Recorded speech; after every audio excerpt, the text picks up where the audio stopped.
Bonjour à tous et bienvenue sur le podcast La Voix de FB Avocat, le podcast qui vous parlera de sujets divers et variés liés à l'immigration, aux droits des étrangers et de la nationalité française et à bien d'autres sujets juridiques.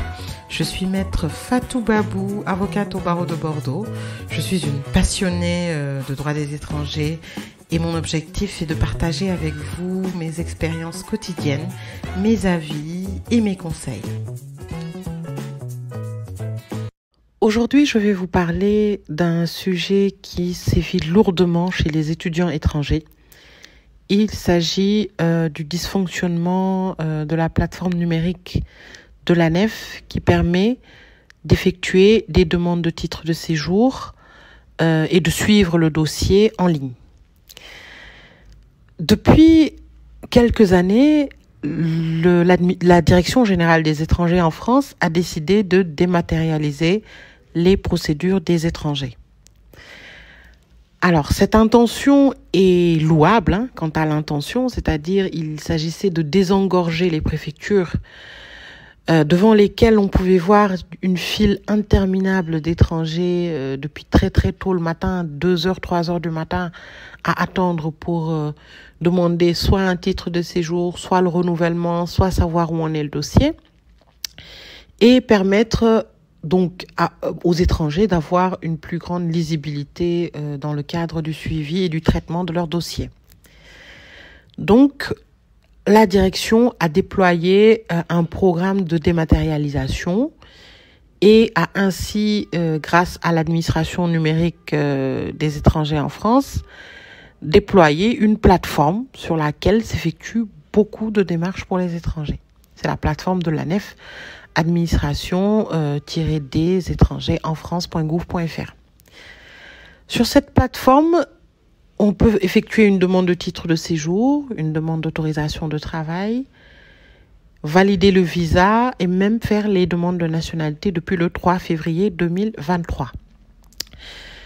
Donc, certaines catégories de titres de séjour, là, on va dire à peu près entre 50 et 60%, se font exclusivement maintenant par voie dématérialisée. C'est le cas des étudiants. Ils ont été les premiers à être soumis à cette dématérialisation obligatoire.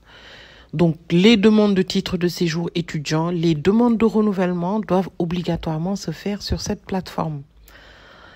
Sauf que cette plateforme connaît énormément de dysfonctionnements. D'une part, certains numéros étrangers d'étudiants ne sont pas reconnus. Je vous parle là vraiment des interpellations quotidiennes que j'ai vis-à-vis d'étudiants étrangers, vis-à-vis d'associations et des actions que j'ai pu mener dans le cadre de mon exercice professionnel pour y remédier. Parce que on peut voir sur cette plateforme donc un numéro étranger qui n'est pas reconnu.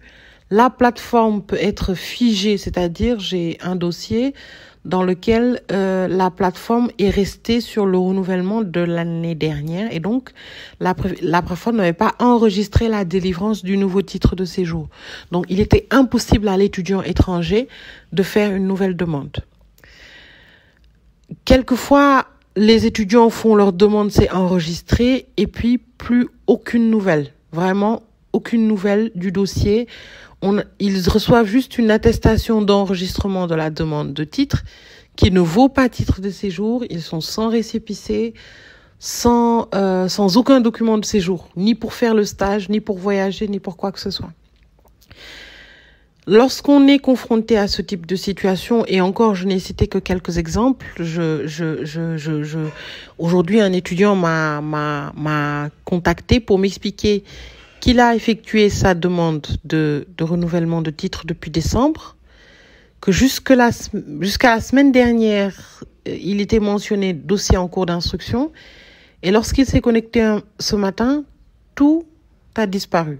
Tout, c'est-à-dire toutes les démarches qu'il avait pu entamer, tout avait disparu. Donc, c'était comme s'il n'avait fait aucune demande sur son espace.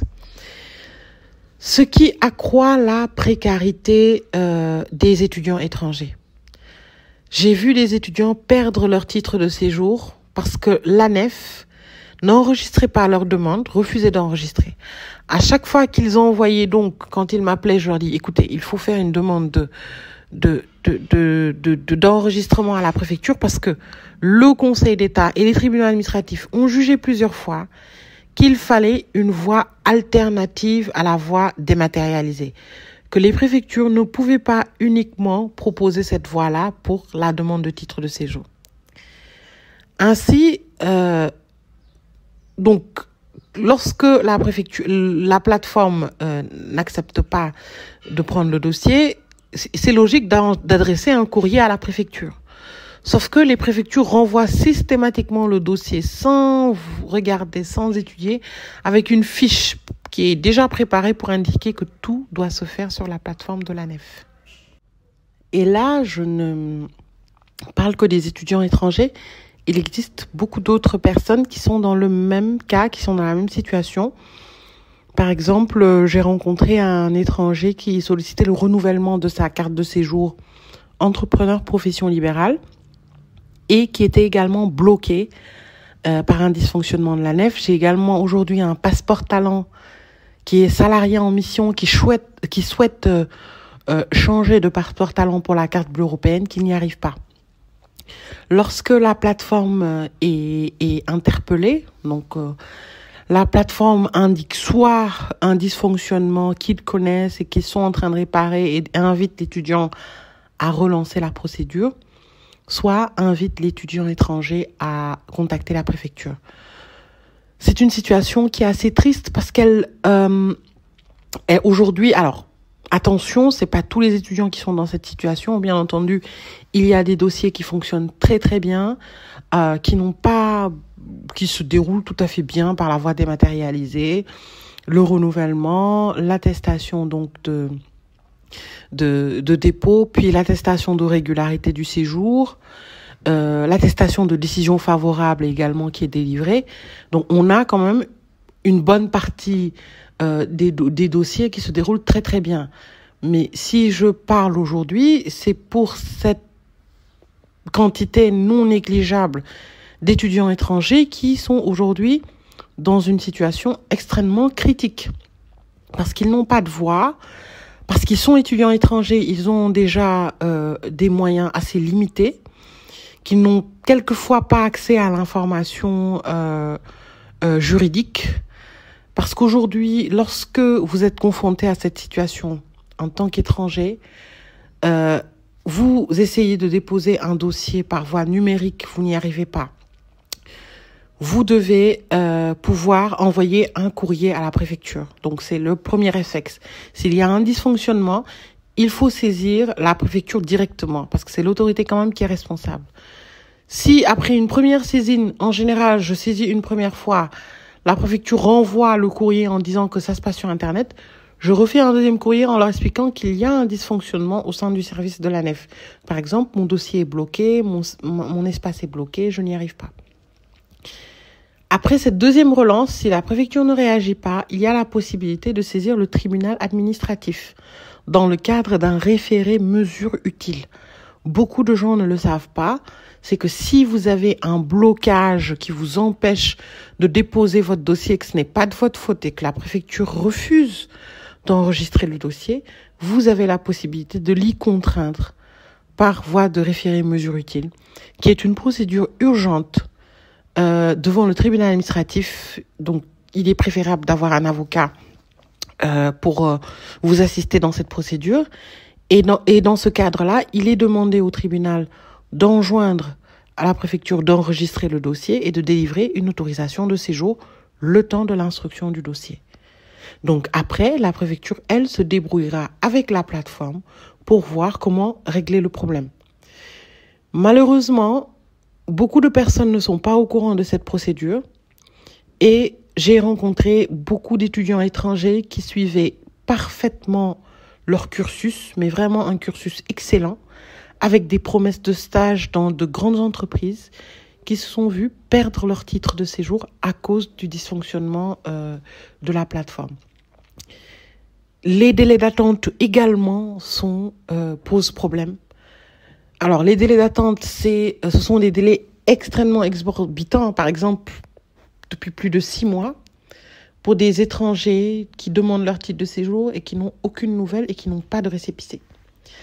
Ces étrangers, qu'ils soient étudiants ou salariés ou autres, se voient également dans une situation précaire. Ils n'ont plus de titre de séjour, leur demande de renouvellement est en cours et ils n'ont pas un document prouvant la régularité du séjour. Cette situation est également peut voir une solution par voie judiciaire. C'est que dans le cas où la demande est enregistrée et qu'elle est complète, la préfecture a l'obligation de vous délivrer un récépissé. Si elle ne vous délivre pas le récépissé, vous pouvez l'y contraindre également par voie de référé dans le cadre devant le tribunal administratif compétent. J'espère avoir donné quelques pistes de solutions. C'est quand même une situation assez triste. Je suis interpellée par beaucoup d'étudiants, surtout que les étudiants n'ont pas tout le temps les moyens de prendre un avocat. Mais sachez qu'il y a l'aide juridictionnelle et puis il y a des associations qui sont en place aujourd'hui, les associations étudiantes. Je suis en contact avec certaines d'elles et je leur apporte mon soutien comme je peux. Mais il ne faut surtout pas rester sans rien faire en se disant que la préfecture va se réveiller un jour.